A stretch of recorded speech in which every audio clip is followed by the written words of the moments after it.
Starship Flight 11. The date is now set. The test is planned for the night of the 13th to the 14th of October. The launch window opens at 6:15 p.m. Central Time, which for us in Central Europe is 1:15 in the morning. In other words, right in the middle of the night.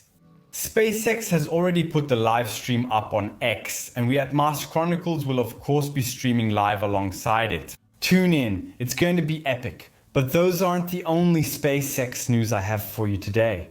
From new towers in Florida to a boost at Starbase, all the way to groundbreaking multi-billion deals, SpaceX is firing on all cylinders. I'm Servan and this is Mars Chronicles. Let's take off. Before we focus on the flight, let us see what SpaceX is doing behind the scenes, from new towers to billion-dollar deals that make Starship unstoppable.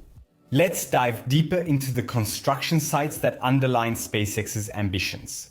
In Florida, the second tower for the Kennedy Space Center is rising. Overall, the fourth tower after the two at Starbase and the first at the Cape.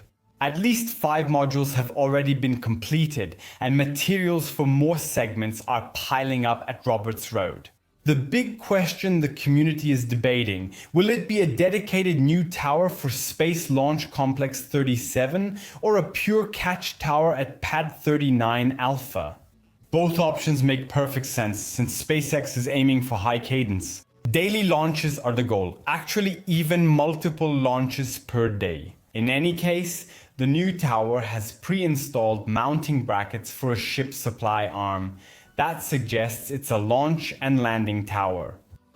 Oh yes, what you see next to me in the frame here is my new Prusa Core 1 3-dimensional printer, which will help me explain things to you even better in the future. But more on that later.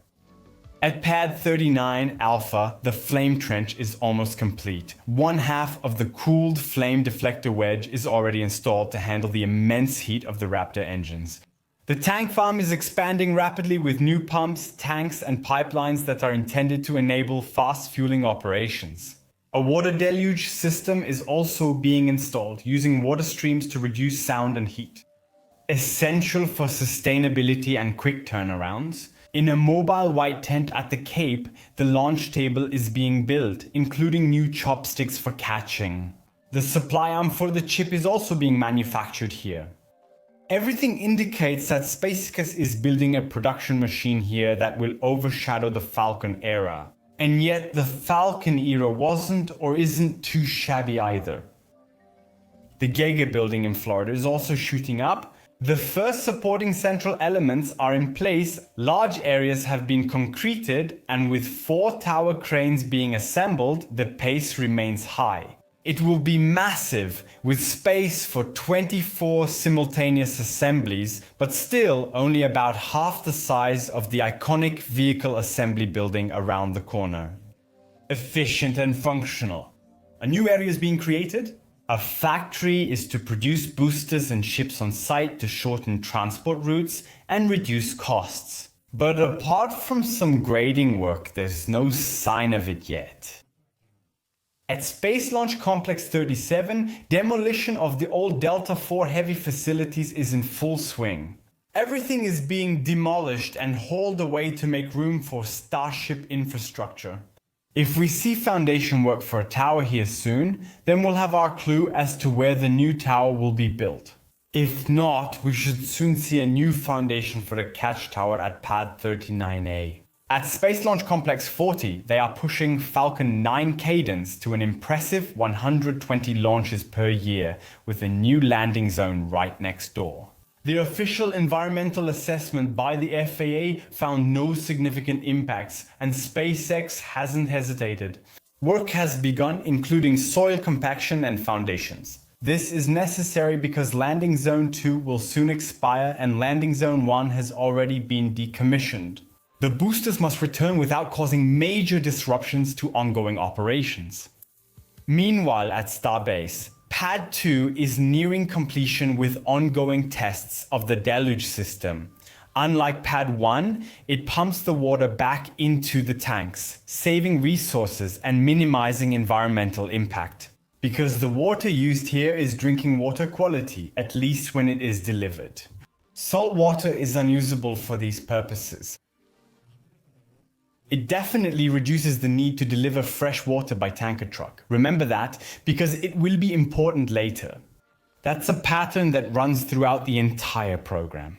The scaffolding around the launch table disappears and the tower already has functioning arms, but the chip supply arm is still missing. It's being built at the Sanchez facility where the rough work is being done.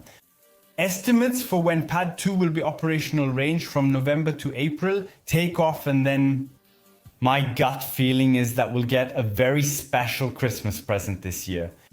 What do you think? Write it in the comments.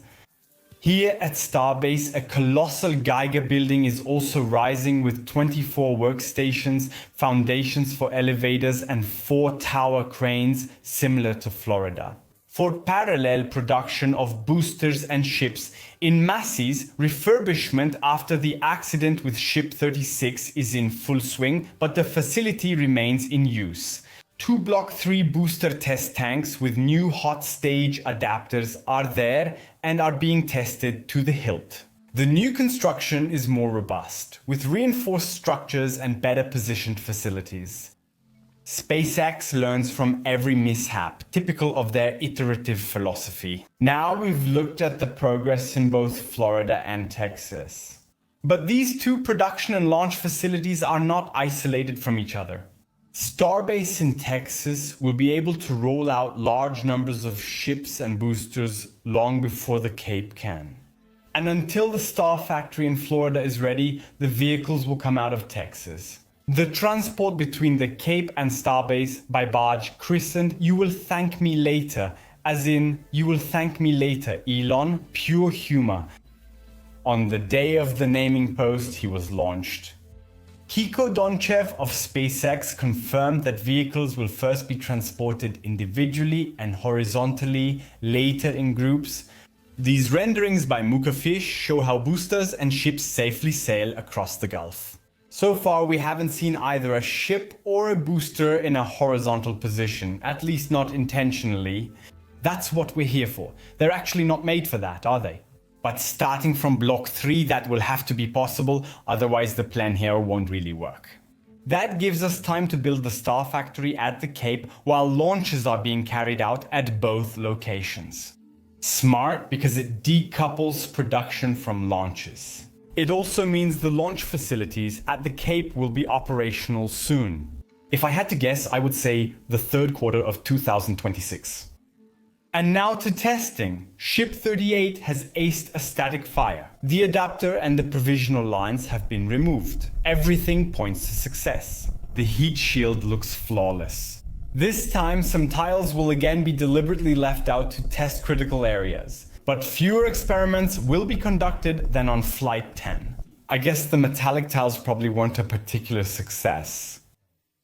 According to SpaceX, these dissolved during re-entry, oxidized, and caused the reddish-orange discoloration. But back to the heat shield. The white layer that was laid under the tiles is now being used on a larger scale, because it seems to have worked really well on Flight 10. Now this white layer is also wrapped around the tiles, reducing heat and vibrations. That's how this stylish look is made. Booster 15-2, already flown and caught on Flight 8, is tested. At the beginning of September, the engines were already ignited. 24 of the 33 engines are flight approved. This will be the last time we see Pad 1 in action, because after this mission, there will be no more Block 2 vehicles. We can expect the heavy equipment to roll in right after the flight and level Pad 1. I will bring details about the trajectory and objectives of Flight 11 in a separate briefing video that will be released in the coming days. Before we get to the last section, let's take a quick look at the air separation unit, which will extract oxygen and nitrogen from the air. That doesn't necessarily mean there will be fewer tanker trucks coming, because demand will increase significantly due to the rapidly growing cadence. That simply means that part of the demand will be met locally. And a massive refinery is being built at the port of Brownsville, from which SpaceX could also possibly source methane. Linde is also investing a total of 1.8 billion in infrastructure in the region. One of the main reasons for the investment is, of course, SpaceX. But now we still need to talk about a very important development before we wrap up. The EcoStar deal. SpaceX is acquiring from EcoStar the AWS-4 and H-Block spectrum licenses for 17 billion United States dollars, as announced in the official EcoStar press release on the 8th of September 2025. A lot of things are happening here that might not be obvious at first glance. Pay close attention now. The deal includes up to 8.5 billion in cash and up to 8.5 billion in SpaceX shares. Those shares will be issued at a value of about 212 United States dollars, which corresponds to roughly 40.1 million shares. And before someone writes in the comments, SpaceX is not publicly traded, yes, but SpaceX does have investors who hold equity in the company. Public stock exchanges are not the only places where securities are traded. So far, nothing has been paid out yet. It's an agreement that will be implemented step by step. From previous valuations of the company, it can be inferred that there are approximately 1.9 billion SpaceX shares in total. As I said, since the company is not publicly traded, there is no official information about this, like there is for public corporations. So you'll need to calculate these numbers yourself, but it's not difficult. The last evaluation was around 350 billion, and at that time shares were bought back at a price of 185 United States dollars. If we multiply the approximate 1.9 billion shares by the 212 United States dollars of the new deal, we get a company valuation north of 400 billion. That is 50 billion above the valuation from January. So SpaceX has gained over 11% in value since the start of the year, which in turn means EcoStar will hold about 2% of the company. So far, so good. But what does all this mean? And what exactly did SpaceX acquire for 17 billion? Well, these are mobile frequencies. That suggests that SpaceX wants to enter the mobile business with Starlink. And why is that so exciting? Well, I hate to say it, but that means SpaceX is coldly stabbing their partner T-Mobile in the back here. Why? In August 2022, SpaceX partnered with the mobile operator. The deal included SpaceX offering its so-called direct-to-cell service with its Starlink satellites, thus eliminating all dead zones. In the presentation, Elon assured that SpaceX will not become a competitor to T-Mobile here. I guess you realize that you don't need T-Mobile anymore and that companies can be much more profitable and efficient without them. That must have caught T-Mobile off guard, so I wouldn't be surprised if a lawsuit comes in soon. But I'm interested in what you think about it and how it is. When a new, agile, innovative contender enters an established sector, like SpaceX is doing now in the mobile market, the long-established companies get nervous. So it wouldn't surprise me here either if giants like American Telephone and T and others try SpaceX. But for some, it still wasn't. This whole deal is closely tied to the Starship development. On the 16th of September 2025, SpaceX applied to the Federal Communications Commission, the United States Communications Authority, to launch up to 15,000 new low Earth orbit satellites. These are purpose-built satellites just for the direct-to-cell service that supplies phones directly from space, using the EcoStar spectrum that has now been acquired. Starship plays a key role here. It can put more than 400 satellites per launch into low Earth orbit. That means 15,000 satellites can be reached much faster than today. With Falcon 9 busy for several years building out the current Starlink fleet, we still have not reached 9,000 satellites. Starlink is already a massive cash cow. In 2025, it accounts for 2/3 of the company's revenue. If they enter the mobile business, that share will increase further. So, while mainstream media babble about setbacks, SpaceX is upgrading. 4 new pads under construction, plans for expansions. Pad 1 at Starbase will be torn down and rebuilt like Pad 2, with methane generation, its own air separation unit, and liquefaction facilities. Countless irons in the fire at Cape Canaveral, Kennedy Space Center, Starbase, and other locations. I haven't even mentioned Bastrop, McGregor, Hawthorne, or the other SpaceX construction sites yet. Record sales and a rapidly growing Starlink customer base, and now the newly acquired mobile network licenses. You had better get your spaceflight news from Mars Chronicles. Are you ready for the night of the 13th? By the way, if you want news like this and other space updates delivered straight to your inbox, sign up now for the Mars Chronicles newsletter for free at Mars Chronicles Space link below in the description. If you enjoyed this update on Starship, subscribe to Mars Chronicles and give it a thumbs up.